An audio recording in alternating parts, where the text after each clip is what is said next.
But maybe maybe she's had bad experience with tons of manual therapists, PTs and chiros, massage therapists, whatever, and they just beat the crap out of her neck, and she doesn't want you touching her neck. You can also just try resetting the thoracic patterns, and a lot of times that just cleans up the neck, but normally I would start with the neck first as long as they're willing to let you move it and touch it.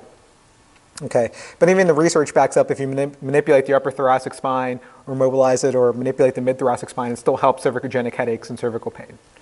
So even repeated motions will do the same thing. It just, the reason why I go to repeated motions first is because if you manipulate someone, the patient thinks they need manipulation.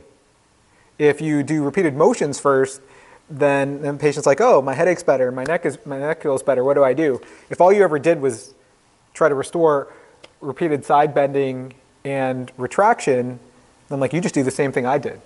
Because the beauty is that it's a simple osteokinematic movement as opposed to like a specific arthrokinematic movement. They can't replicate this, but they can replicate this. That's what makes it powerful. Okay, so you can turn around and face the crew again.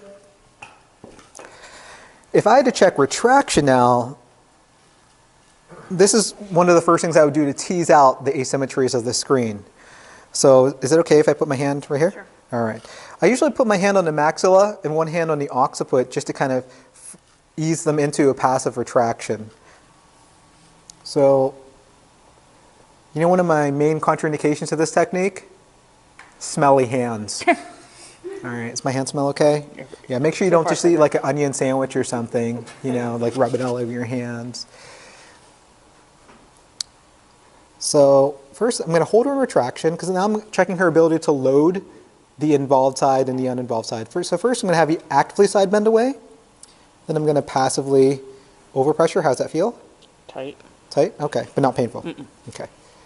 Now I would say that's not bad. This is obviously going to be decreased. I don't expect the 45 degrees. But what I'm looking for when I bend her to the involved side is there less motion? Is there more resistance? Or does she tend to drop her right shoulder earlier? So you see how her shoulder is already dropping before. Here I can take her quite a bit further. See, she's already like shifting her trunk over. If I had to overpressure her through that, see how she compensates with that. So that is the first pattern, and there's something about that. And if this is a pure McKenzie course, be like, oh, she's a posterior lateral derangement, maybe she has a C4-5 disc protrusion, and that's what's limiting her mobility to the right. If it was a pure manual therapy course, like obviously she has, if I had to do like some PIVM, oh, well, look at this, she has like a grade 2 right C6-7 downglide facet restriction.